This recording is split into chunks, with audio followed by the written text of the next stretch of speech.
Às 4 da tarde chegou 4 meninas pra tirarem foto. O Adão mandou eu descer pra baixo, que ele ia se esconder. Quando as meninas subiram, Adão abordou as meninas com a arma e forçou elas a ter relação sexual com ele. Oi pessoas, tudo bom? Primeiramente, sejam bem-vindos, meu nome é Gisele e esse é o Sob Investigação.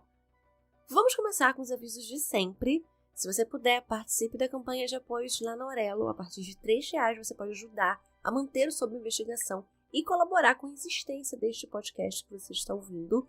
Quem acompanha sabe que eu faço podcast sem ajuda de ninguém. Eu sou a host, a co-host, editora, roteirista, social media, eu sou tudo, né? E fazer tudo sozinha tem um preço. E nem é financeiro que eu tô falando. Tô falando de preço de vida, de saúde, de sono, de descanso, de psicológico. Então, podendo ajudar, eu convido você que me ouve a contribuir, seja lá na campanha na Aurelo, tornando-se um apoiador. Pode ser também ouvindo os episódios lá na Aurelo mesmo. Você também pode fazer uma doação por Pix no e-mail sob investigação com 2 O, @gmail.com e indicar o podcast porque você sabe que gosta de True Crime tanto quanto eu e você. Se você está me ouvindo pelo YouTube, não se esqueça de se inscrever no canal, de deixar o like no começo do episódio para não esquecer depois e também de deixar o sininho aqui ativado para quando estrear um episódio você receber a notificação. Agora, se você está ouvindo no Spotify e na Apple Podcast, deixa sua avaliação. Ela ajuda a plataforma a indicar o podcast em playlist de quem ainda não conhece o Sob Investigação. Eu também já quero deixar aqui, gente, 1000 perdões pela minha voz essa semana. Inclusive, esse episódio está saindo atrasado porque quem me acompanha lá no Instagram sabe que eu venho, esse último mês, há uns 2 meses mais ou menos, eu venho sofrendo de crises muito fortes de enxaqueca e que eu ainda estou em tratamento tentando descobrir o motivo dessas crises de enxaqueca. Eu estou aguardando para poder começar a fazer um tratamento com um neurologista e essa semana foi muito difícil, eu tive crises piores, e as crises estão ficando piores a cada dia que passa e essa semana foi impossível, eu passei muito, muito mal e para completar, eu acabei ficando resfriada, então a minha voz está desse jeito que vocês estão ouvindo, então eu peço mil desculpas por isso. Eu estou gravando isso aqui de madrugada, dopada de remédio, devo dizer. Já tomei um monte de remédio para crise de enxaqueca para melhorar, para eu conseguir gravar, porque a luz do monitor me irrita muito, acabam piorando a enxaqueca e eu tô muito, muito gripada. Mas é isso, gente. Tomei um monte de remédio, taquei vitamina C para dentro para poder conseguir gravar, porque senão não teria episódio. Então eu resolvi atrasar um dia para poder minha crise dar uma diminuída, eu tentar controlar um pouco para conseguir gravar. Então já tô aqui me justificando, já pedindo desculpa pela minha voz. Mas era isso. Ou era sim, ou não era. Então, infelizmente, é o que temos para hoje, mas eu prometo que no próximo episódio eu tenho fé em Deus que eu vou estar melhor. É isso. Caso alguém citado nesse episódio queira, pode entrar em contato através do e-mail na descrição deste episódio, sobinvestigação@gmail.com. Bora para mais um caso? Castelo do Piauí é uma cidade distante a 184 quilômetros de Teresina, que é a capital do estado do Piauí. É uma cidade muito no interior do estado. O município foi fundado em 1762 e, segundo o IBGE de 2021, ele possui 19.716 habitantes. O IDH, que é o Índice de Desenvolvimento Humano da cidade, é de 0,596, o que é considerado muito baixo. O do estado é de 0,590 e o do Brasil como um todo, naquele mesmo ano de 2021, foi de 0,754. Essa cidade é uma cidade muito típica do interior, quase abandonada pelo poder público, que não investe em infraestrutura, com pessoas muito simples, que também tem uma renda muito inferior ao necessário. Castelo do Piauí não tem um delegado fixo, só tem 3 policiais, ou pelo menos havia no ano em que aconteceu esse caso. A delegacia em si tem 2 salas e um banheiro. Banheiro esse que também faz vez de depósito de arma e também de guardar coisas quando são apreendidas. Como uma cidade pequena, todo mundo se conhecia, ou estudaram juntos, ou moravam perto, ou iam à mesma igreja, ao mesmo mercadinho. Então, de uma maneira ou outra, as pessoas da cidade sabiam quem era filho de quem, sobrinho de quem, avó de quem. As maiores intercorrências que aconteciam nessa cidade eram furtos, pequenos roubos e motos, o que é muito comum em cidades do interior, que é a moto sendo pilotada por quem não tem habilitação para pilotar ou que não tem idade para pilotar. Mas o que aconteceu no dia 27 de maio de 2015 mudou para sempre Castelo do Piauí. Naquele dia, 27 de maio, 5 amigas decidiram que iriam até um ponto turístico da cidade conhecido como Morro do Garrote. Uma delas, de última hora, acaba desistindo de ir. Como quase todos os envolvidos nesse caso são menores de idade, eu vou usar nomes fictícios para que fique mais fácil de vocês entenderem. Das 4 meninas, somente uma eu vou usar o nome dela e mais um pouco à frente vocês vão entender o porquê. É a Daniele. As outras 3 nós vamos chamar de Renata, Júlia e Iris. 2 delas tinham 17 anos, uma tinha 16 e a outra 15. Elas estudavam na mesma escola, a Escola Estadual Francisco Salles Martins, e todas estavam no ensino médio. Naquele dia, elas pegaram 2 motos, umas Hondas Bros de 150 cilindradas, e cada dupla foi em uma das motos até uma trilha que levava ao morro. A intenção delas era de tirar fotos. Algumas fontes dizem que as fotos seriam para um trabalho de escola, outros dizem que elas decidiram ir lá para tirar fotos para postar nas redes sociais, depois que elas terminaram um trabalho de escola. A Daniele Rodrigues, ela tinha 17 anos, estava no 3º ano do ensino médio. Os seus pais, o Jorge e a dona Zefinha, tinham uma pequena mercearia na cidade. E o sonho da Daniele era estudar medicina. Ela era do grupo jovem da igreja, ela gostava de futebol, ela era uma menina muito tranquila, muito amiga, muito família. A Júlia, de 15 anos, estava no 1º ano. Os pais dela eram comerciantes e ela queria muito estudar arquitetura. A Isis tinha 16 anos, ela estava no último ano da escola e ela pensava, quando se formar, estudar moda. A Renata era uma das mais velhas do grupo, com 17 anos também, e estava no 3º ano. O que as 4 meninas não podiam imaginar é que elas não estavam sozinhas no morro. Escondido há dias lá, estava o Adão José de Souza, de 40 anos, e com ele estavam outros 4 adolescentes. E aqui nós vamos também usar 3 nomes fictícios, e um deles eu vou usar o nome real, que é o Gleison. Então, com o Adão estavam o Gleison, o Ivan, o João e o Bruno. E esses meninos tinham entre 15 e 17 anos. O Gleison, ele começou a furtar aos 10 anos, furtando um CD. Em 2015, ele tinha 17 anos.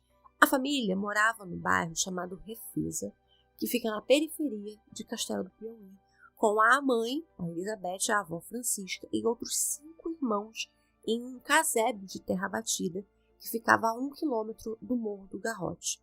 A família se sustentava com a pensão de um salário mínimo do irmão mais velho do Gleison, que tinha 19 anos e tinha uma doença mental, e mais o Bolsa Família que a mãe recebia e do pouco dinheiro que o padrasto ganhava uma vez ou outra com bicos. E a mãe, na época, estava grávida de 3 meses. Ele só estudou até a 5ª série e abandonou a escola. Em 2014, ele passou 45 dias no centro de internação provisória e, quando saiu, ele jurou que nunca mais colocaria os pés lá. Em maio de 2015, antes do fatídico dia, ele passou por uma audiência com um promotor em Castelo por outros atos infracionais que cometeu, mas o promotor achou que só pedir à mãe que o matriculasse na escola seria o suficiente. Não foi. Ele, ainda na audiência, disse ao juiz que ele queria mesmo era ser bandido. O Ivan, de 15 anos, ele tinha 3 irmãos mais novos e um mais velho com 16 anos que já não morava mais com os pais. A sua família morava no bairro da Coab, mas com a extensa lista de crimes cometidos por ele no bairro, todos foram expulsos e eles acabaram indo morar perto do centro, em uma casa muito simples, sem porta, que pertencia a uma tia e que parecia ter sido um bar antes. O Ivan nasceu em São Paulo, onde a família morou por alguns anos, e eles voltaram para Castelo 11 anos antes, em 2004. Ele era usuário de maconha e crack, roubava motos em Castelo do Piauí sob encomenda e levava para a cidade de Juazeiro do Piauí. A mãe, Patrícia, de 38 anos, estava desempregada e o pai dele, Manuel, de 63 anos, era um carpinteiro aposentado por um transtorno mental.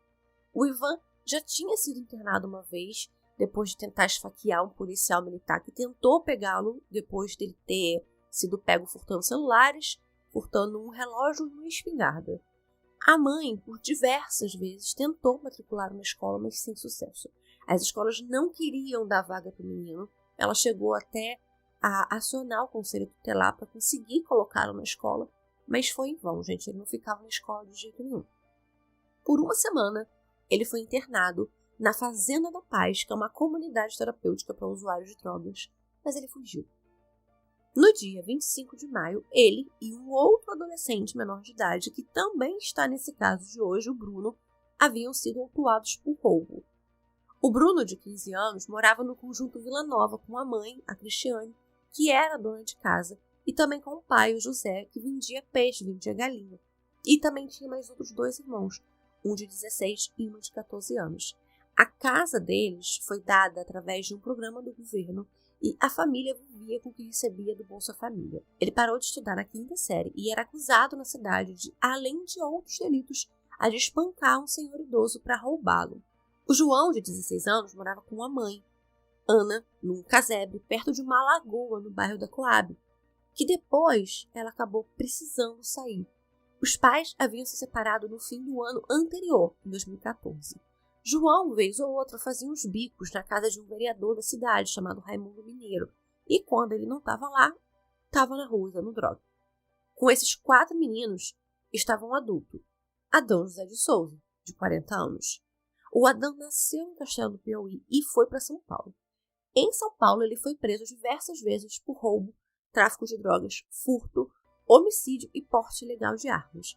Quando ele conseguiu a liberdade condicional, ele foi embora para Castelo do Piauí. Foragido, ele ficou então em Castelo se escondendo nas redondezas do Morro do Garrote, enquanto vendia drogas para os adolescentes da cidade e cometia alguns roubos. Naquela tarde do dia 27 de maio de 2015, as vidas desses 8 adolescentes que já se conheciam, chegaram a estudar alguma vez juntos e que eram de realidades completamente diferentes, se cruzaram. Quando as 4 meninas se preparavam para ir embora, elas foram surpreendidas. Segundo elas, o Gleison foi o primeiro a aparecer. Ele colocou uma faca no pescoço da Daniele. As outras 3 tentaram correr, mas desistiram quando ele começou a ameaçar que se elas corressem, ele mataria a Daniele. Uma delas chegou a dizer que voltou porque não aguentaria viver com a culpa de ir e acontecer alguma coisa com uma amiga sua. Depois que elas estavam dominadas, os outros adolescentes e o Adão apareceram. Não se tem certeza exatamente de quem fez o que da ordem das coisas, mas fato é, as 4 meninas foram amarradas com as próprias roupas a um pé de cajueiro.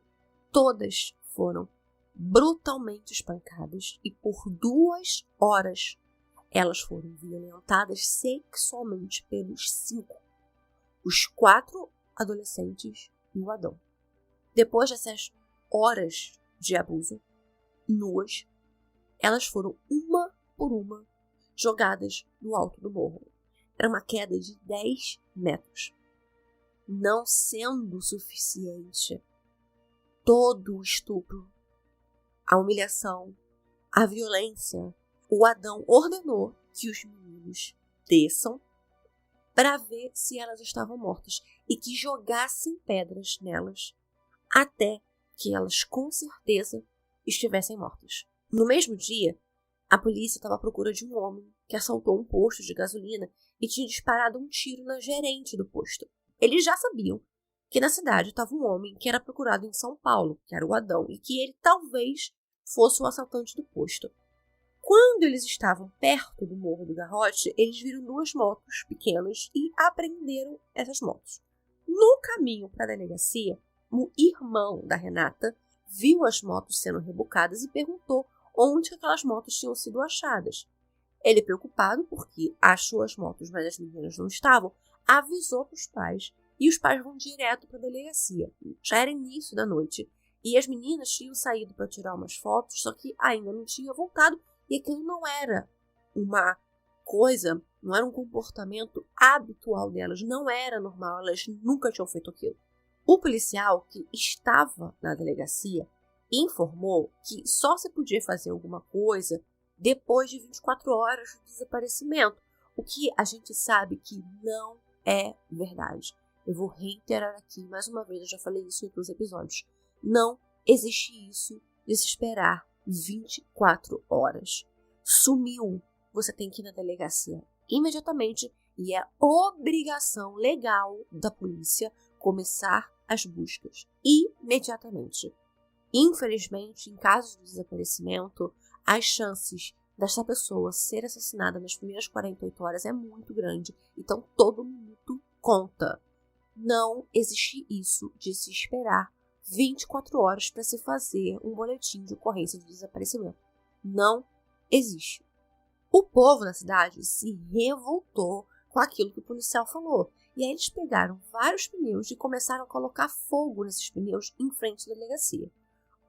Um pequeno grupo de meninos pega umas lanternas e decidem eles mesmos irem para o morro procurar. A primeira coisa que eles encontram quando eles chegam é um short feminino, uma bermudinha. Depois eles encontram o sutiã e aí foram encontrando várias peças de roupa íntimas pelo caminho. Eles avistam as meninas amarradas pelos braços e as pernas com peças de roupas delas.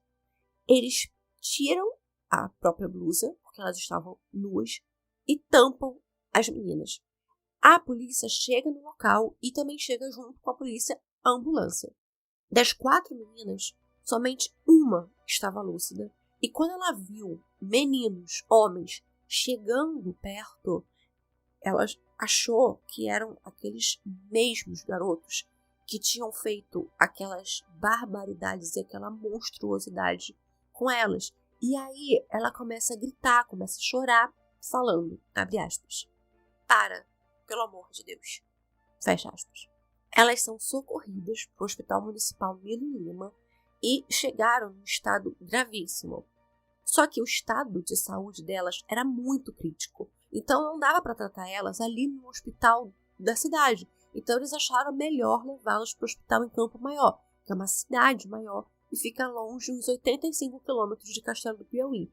Só que ainda na madrugada, lá mesmo no hospital em Campo Maior, elas são transferidas para o hospital de urgências em Teresina, devido justamente ao estado muito crítico que elas estavam. Nesse inteirinho, as meninas precisaram ser examinadas e eles colheram vestígios para exames do IML, como, por exemplo, material embaixo das unhas delas. A Daniele, ela teve um esmagamento do lado direito da face, afundou o rosto dela. Ela tinha lesões no pescoço e um traumatismo torácico.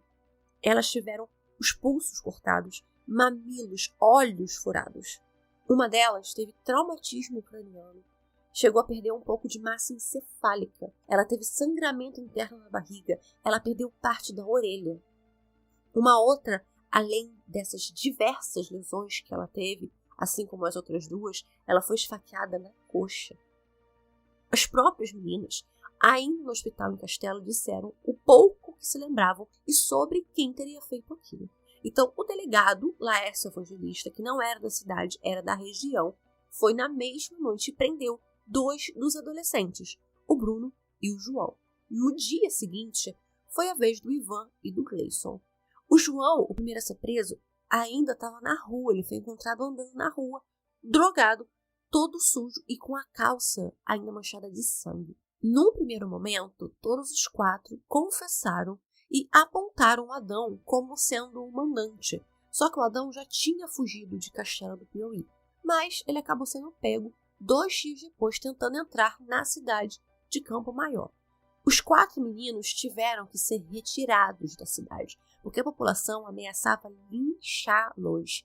as famílias deles começaram a ser ameaçadas. Como eu disse, teve a mãe de um deles que precisou sair de onde morava. E foi por isso que ela precisou sair de onde morava.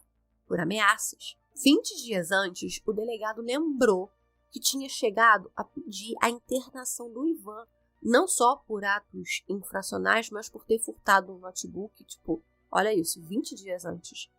Na manhã seguinte ao crime, os 4 foram levados ao mesmo local e foi o Gleison que mostrou e contou, na versão dele, como Adão teria coordenado tudo. E lá ainda estavam as coisas das meninas, como os celulares delas, sutiã, e tinha muito sangue. Às 3 da tarde tava eu, Adão e em cima do morro. Às 4 da tarde chegou 4 meninas para tirarem foto. O Adão mandou eu descer para baixo, que ele ia se esconder. Quando as meninas subiram, Adão abordou as meninas com a arma e forçou elas a ter relação sexual com ele. Adão me chamou e mandou ficar embaixo. Eu subi e Adão mandou ficar de vigia, enquanto ele trazia as 4 meninas aqui para esse lugar. Aí aqui aconteceu tudo, os abusos. Em seguida o Adão pegou, levou as garotas para a beira da pedra e jogou elas lá de cima. Então desceu e tentou terminar o serviço que o Adão não conseguiu terminar. Que serviço? Matar as meninas. E onde foi que ele amarrou elas? Por abuso. Como foi que ele amarrou as meninas? Mão, junto com o pé de caju, todas as 4. E ele levou as 4 juntas ali pra Levou pedra? as 4 junto pra pedra e lá começou a jogar de uma por uma, em cima da pedra. Como foi que cada uma ficou ali? Vai lá, Ficou vai lá, empinado aqui. vai lá. Celular, no chão. Celularzinho. Mostra aí o celular, onde foi que ele guardou o celular. A outra aqui, outra amarrada lá. E outra sentada aqui.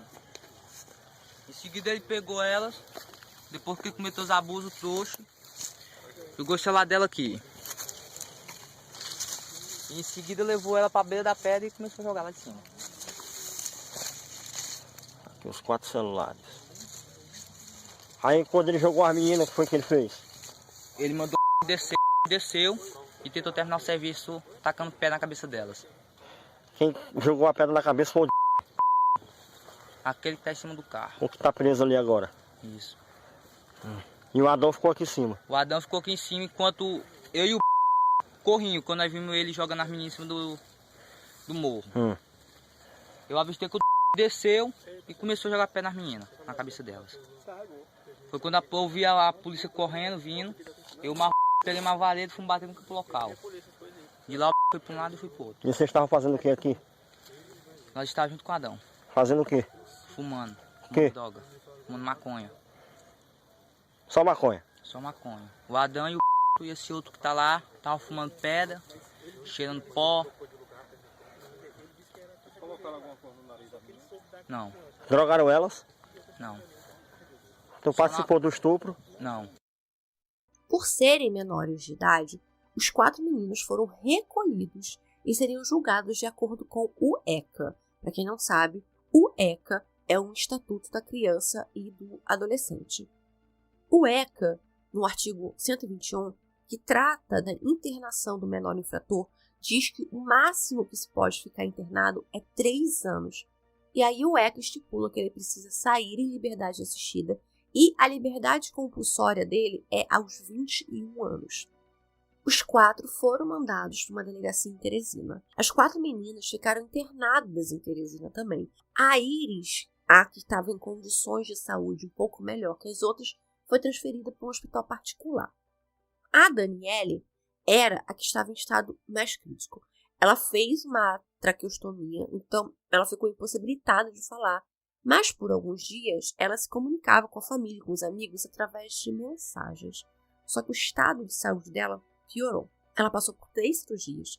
O diretor do hospital abriu, inclusive, uma campanha de doação de sangue para ajudar a Daniele e centenas de pessoas foram doar. Mas, infelizmente, não foi o suficiente. Depois de 10 dias internada, a Daniele sofreu uma hemorragia torácica e não conseguiu. Apesar das doações, mais 3 cirurgias, ela acabou falecendo no dia 7 de junho de 2015, aos 17 anos. A Daniele foi velada na Igreja Matriz de Nossa Senhora do Desterro, em Castelo do Piauí, no dia 8 de julho e sepultada no cemitério Santo Expedito. A primeira das 3 sobreviventes até alta foi a Iris. E aí, no dia 9 de junho, a Júlia foi liberada e no dia 4 de julho, a Renata também teve alta. Funcionários do hospital, familiares, amigos criaram uma campanha chamada Flores para Elas, com o objetivo de arrecadar fundos para ajudar as famílias a ficarem em Teresina durante o tratamento das meninas. Quando ouvidos em audiência no dia 11 de junho, dos 4, 3 menores disseram que eram inocentes, e as famílias afirmavam que eles confessaram porque sofreram espancamento na delegacia. No dia 9 de julho, o juiz Luiz Leonardo Brasileiro mandou internar os 4 adolescentes pelo máximo de tempo que o ECA permitia, como eu disse, 3 anos. Eles foram acusados de estupro, um homicídio qualificado, que é o homicídio qualificado com agravante de feminicídio, 3 tentativas de homicídio e associação criminosa. Eu disse que quando as meninas foram internadas, foram colhidos material delas. Então foi colhido, além das amostras embaixo das unhas que eu comentei, também foi colhido sangue e sêmen. E aí o laboratório da Polícia Civil de Pernambuco realizou um exame de DNA e as fontes de pesquisa afirmam que das amostras colhidas, dos 5 acusados, deu match com o Adão e mais 2 adolescentes. Bem, os 4 menores foram transferidos para o Centro Educacional Masculino, o CEM. Como os outros internados não aceitaram muito bem a chegada dos 4 garotos, a direção do Centro Educacional conversou com eles e eles pediram então para ficarem isolados dos outros meninos, mas juntos no mesmo alojamento. Só que isso acabou não se mostrando uma boa ideia. Durante a madrugada do dia seguinte, os outros 3 meninos, o Ivan, o João e o Bruno, se uniram e com pontapés, murros, socos, batidas com a cabeça no chão, eles mataram o Gleison. O menino ficou com o rosto completamente irreconhecível. O crânio dele afundou severamente. Afundou muito, sim. Foi muito brutal. Os 3 confessaram e disseram que fizeram o que fizeram para se vingar dele, porque o Gleison os teria delatado. Só que o que o Gleison contou foi uma coisa que eles não fizeram. Então, para se vingar do Gleison ter mentido e dito que eles cometeram um crime, eles foram lá e mataram ele. Cometeram outro crime. Pelo homicídio, eles foram novamente julgados, condenados, mas como eles já estavam internados pelo máximo de tempo previsto pelo ECA, o assassinato não alterou a medida socioeducativa que eles precisavam cumprir. O que aconteceu é que depois disso, os 3 foram transferidos para o Centro de Internação Provisória. O Gleison foi enterrado em Teresina, porque a família teve medo de levar o corpo do menino para Castelo do Piauí. O Adão, enquanto estava preso, deu algumas entrevistas e ele sempre alegava que era inocente e que estava sendo usado como um bode expiatório. Ele acusava um vereador de Castelo do Piauí e um policial militar. O vereador seria o Raimundo Mineiro, aquele mesmo que João fazia alguns pequenos trabalhos na casa dele. Segundo o Adão, ele seria o pai da gerente do posto que ele atirou, que na verdade não era. Ele era um irmão. Mas o Adão dizia que ele colocou o Adão envolvido nessa situação de estupro coletivo para se vingar do Adão.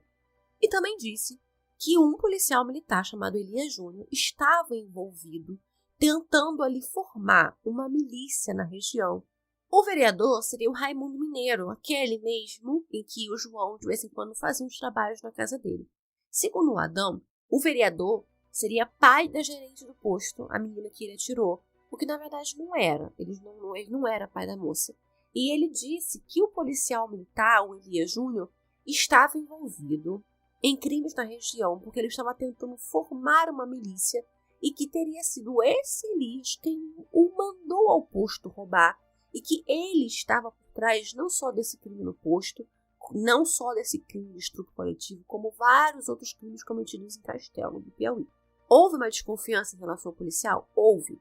Porque, inclusive, foi ele quem atendeu ao local do roubo, né? O posto de gasolina.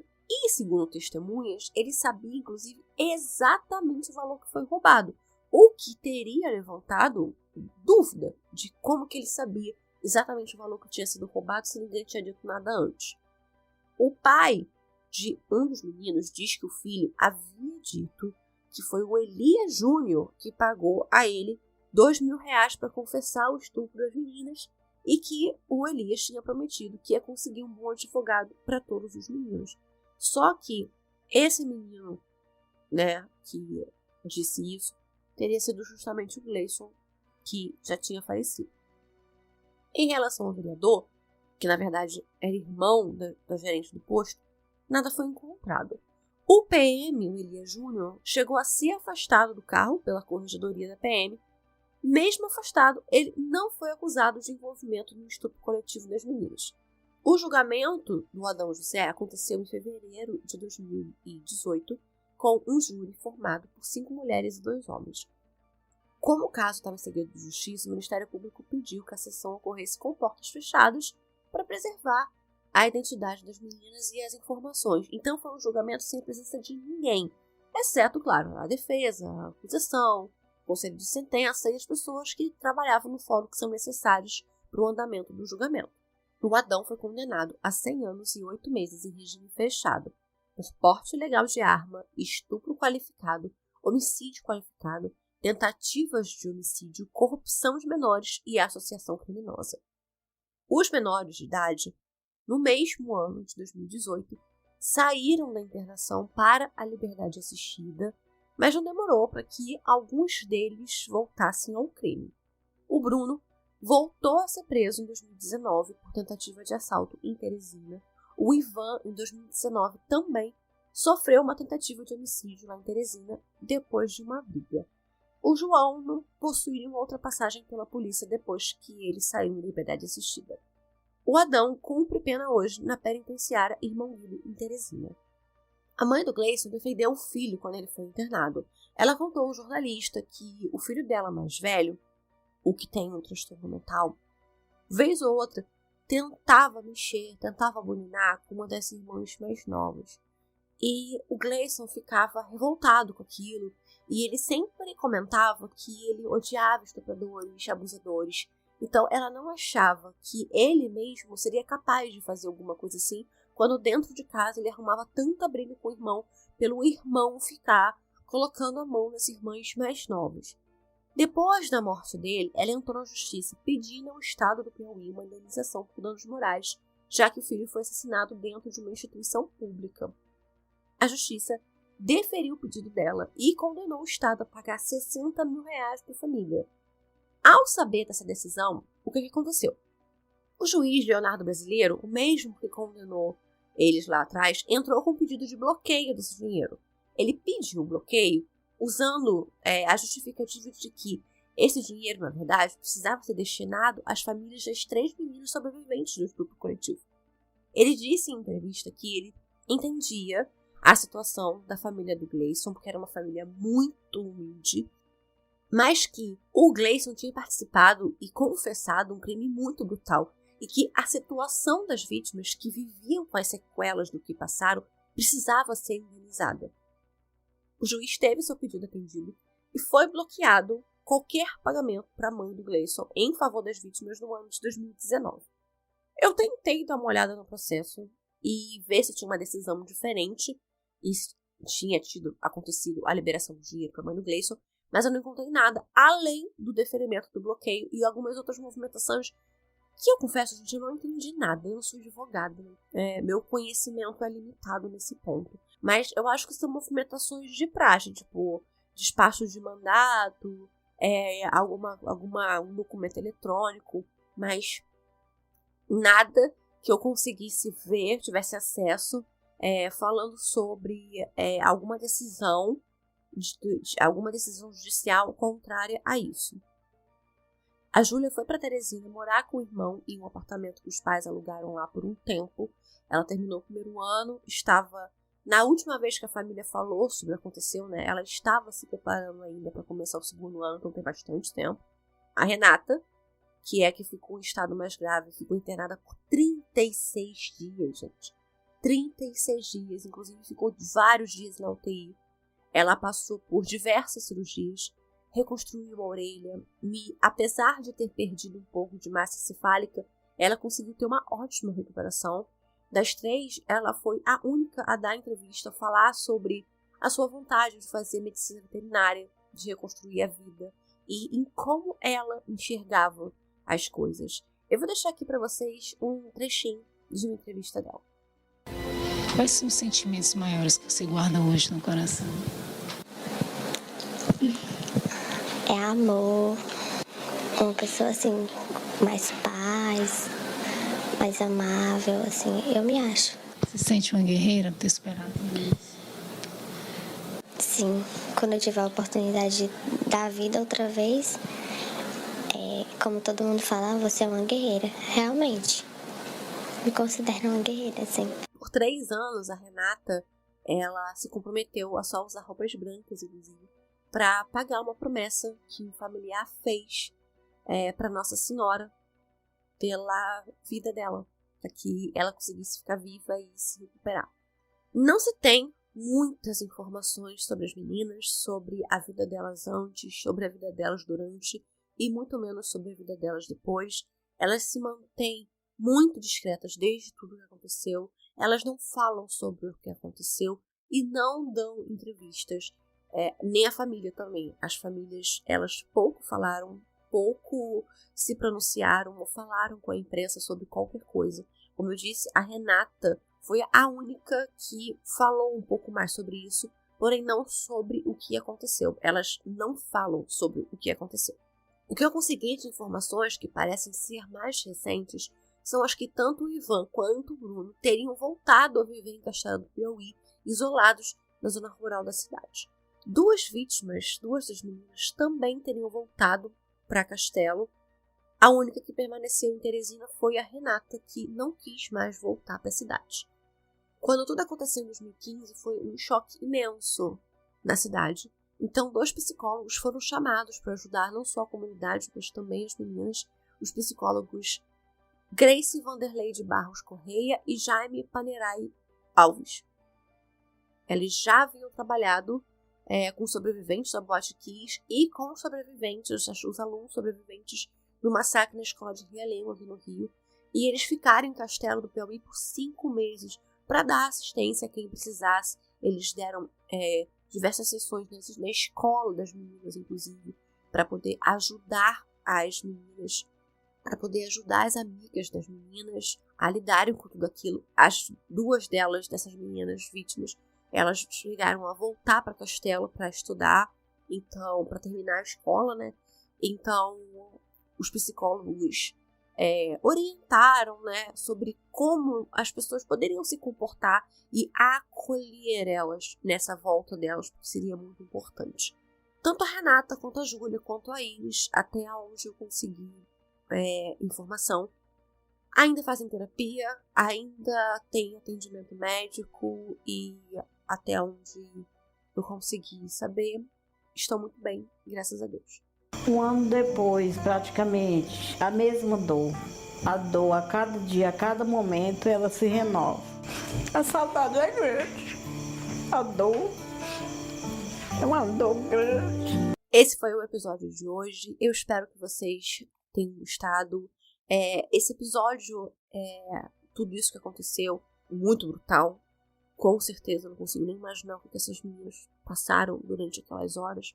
Mas abriu um questionamento na época muito importante, que é a questão da maioridade penal. Porque, como eu disse para vocês, apesar do ECA ser muito criticado, eu particularmente acho que é uma lei muito boa. Ela tem mecanismos para poder ajudar crianças e adolescentes e salvaguardar os direitos das crianças e dos adolescentes e dispositivos que são muito eficientes no sentido de proteção à criança. Mas eu acho que, assim como o ser humano, que nem é 100% bom e nem 100% ruim, infelizmente isso também acontece com as leis. Elas ajudam por um lado, mas infelizmente às vezes elas pecam por outros. Na questão, pelo menos na minha opinião, nessa questão de punir menores infratores, é o ponto em que o ECA peca. Porque realmente 3 anos para adolescentes que estupram de maneira brutal 4 meninas que não tem como se defender, que agridem elas da maneira que eles as agrediram e tentam matar elas da maneira que eles tentaram muito matá-las.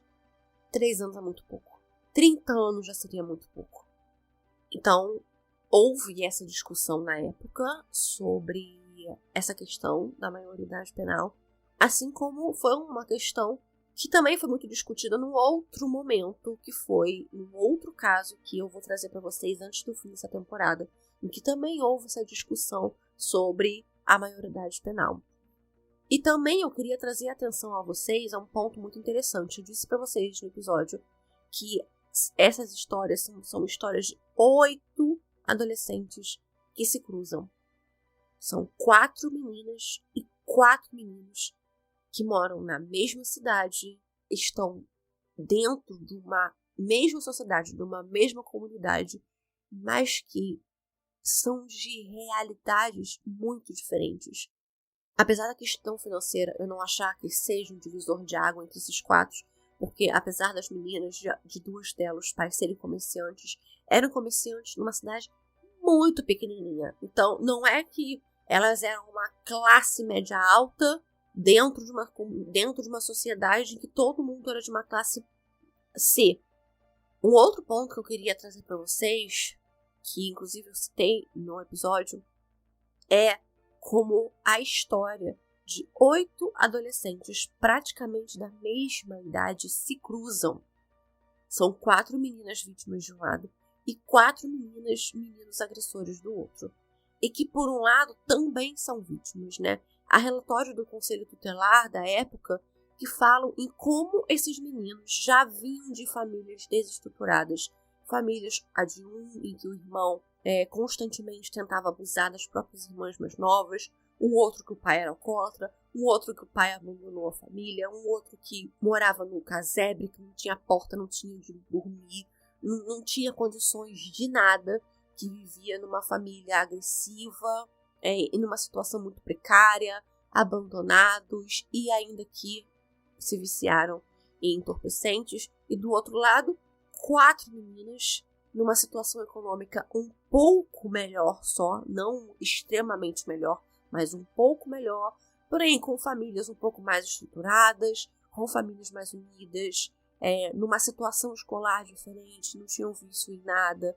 Então são realidades muito diferentes, vividas por pessoas numa cidade muito pequena, que se conheciam de uma maneira ou de outra e que tinham a mesma idade. Então eu acho muito interessante a gente parar e também analisar por esse lado, né? O que deu muito certo na vida de umas que não deu certo na vida dos outros. Então eu queria trazer para vocês essa dualidade sobre por que esses meninos fizeram o que fizeram, o que na vida deles fez com que eles fizessem o que eles fizeram e o que tudo na vida dessas meninas fizeram com que elas estivessem ali naquele momento e infelizmente tivessem passado pelo que elas passaram, que eu não consigo nem mensurar. Inclusive não trouxe detalhes pra cá porque é muito pesado o que aconteceu com elas, o que fisicamente elas passaram, o que psicologicamente elas passaram. A gente que é mulher, eu sempre digo que o meu maior medo como mulher sempre foi o estupro. Nunca tive medo de ser assaltada, de ser furtada.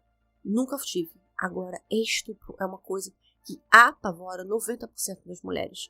É uma violência muito grande. Então imagina você ser, durante horas, violentada por esses homens. Não tem como se imaginar. A gente pode tentar fazer esse exercício de imaginação, mas a gente não consegue chegar perto dessa sensação. Então, acho interessante trazer esse ponto para a gente poder dialogar sobre. E eu vou deixar o roteiro desse caso no blog, como eu sempre faço, junto com as fontes, para vocês depois que quiserem ver as entrevistas. Vou deixar tudo completo também no blog.